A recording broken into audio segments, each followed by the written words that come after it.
What's up, guys and gals? This is the latest chapter review for Strike It Rich, Chapter 60.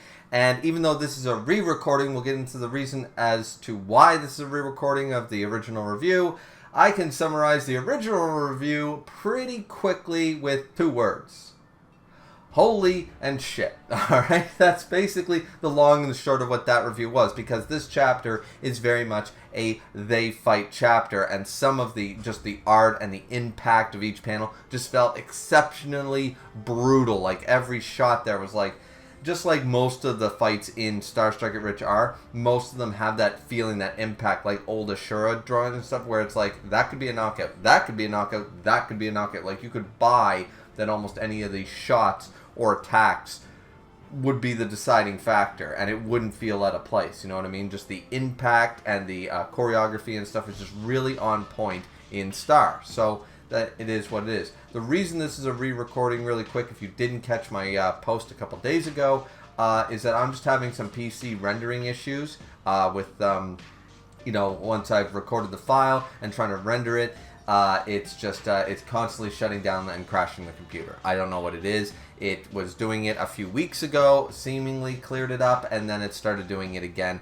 with the One Piece chapter and the Star chapter as well, alongside a couple other small things. So I'm not sure what it is, what we're going to. I eventually got the One Piece one to work. I'm going to attempt here to do a quick re-recording and see if just maybe a new video file will give me no grief. Who knows? Who knows what it is? But we're just trying this out. So, anyways, the reason, once again, re-recording, because that was the long and short of my original review. I think that review was like 9.5 minutes long. Yeah. And that's lengthy for a Star, but very short for me as a reviewer, as you guys all know. Usually I can stretch shit out pretty decently to plus 15 minutes. Pretty on the dot, pretty on the nose. Even when I claim it's going to be short, I know how to scrape too much butter over that bread. You know what I'm saying? So, either way, as far as this goes, the fight is just brutal. And my favorite fighter is Rika. She's on the back foot. She is on the back foot hard.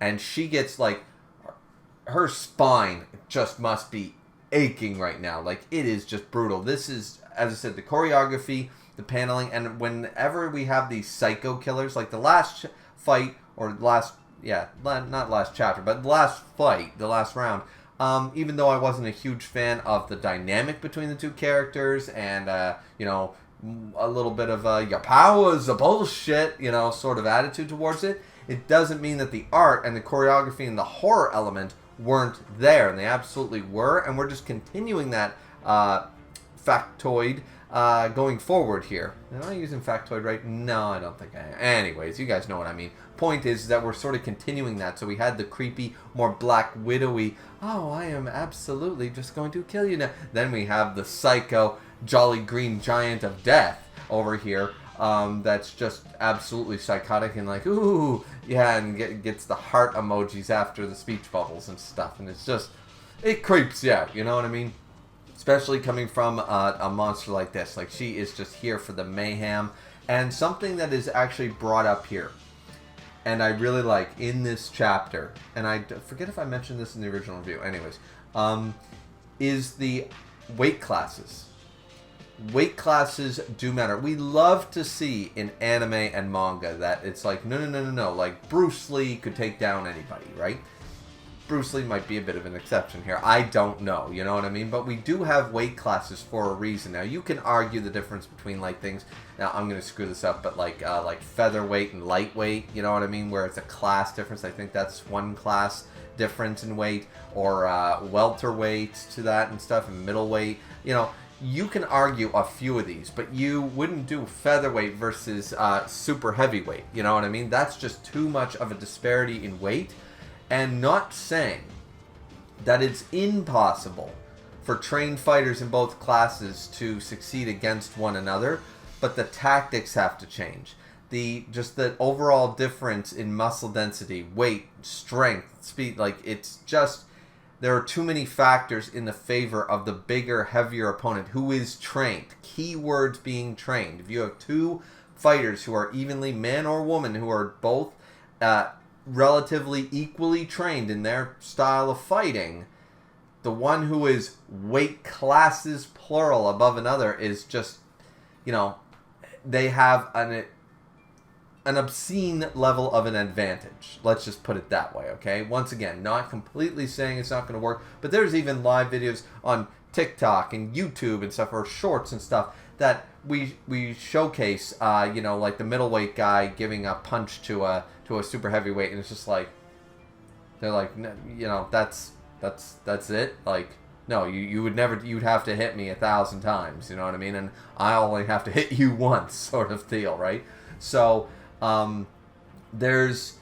I like that it's brought up here, even though in the manga anime world, we know that none of that really matters. We're sort of, funnily enough, still in the Kengan-verse here, where obviously the Julius Reinholds of the world would be still like the top dogs and stuff like that, and the Wakas and stuff. But we are bringing it up here that in the Kengan-verse alone, that weight class matters.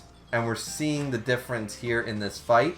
So I do like the dynamic of this fight in that regard. Like, Rika is likely the more skilled fighter, but she's so outmatched in terms of muscle mass, density, and weight that, you know, these attacks, like her, you know, her carnage attack and stuff like that, it did damage, but if it would do normally 50%, it's doing only 25, not even 25. You know what I mean? It's still like she gets up and she's like, oh, that actually hurt a bit. And it's like, that would knock out anyone in probably her weight class or do massive damage. To her, it's like, oh yeah, you knocked me on my ass. Oh, okay, yep, alright, a little bit of damage. Alright, let's keep going. You know, there's no broken bones, there's no heavy bleeding, you know, from these savage attacks. So, it's definitely going to be a very heavily uphill battle, especially after that slam, that missed attack, and then the slam down, and we heard the spine crack, and it was mentioned, and just, ugh. You know, I can't imagine that. You know, they were even like, can she even get, like, is that it? Is she paralyzed? Because we heard spinal injury right there.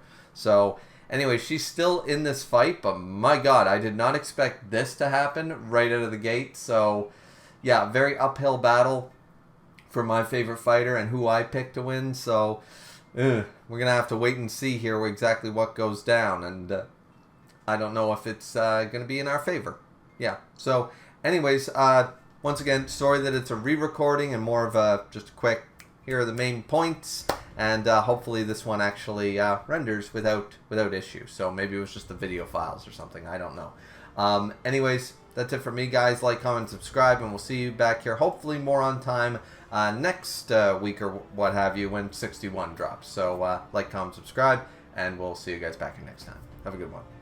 Bye-bye.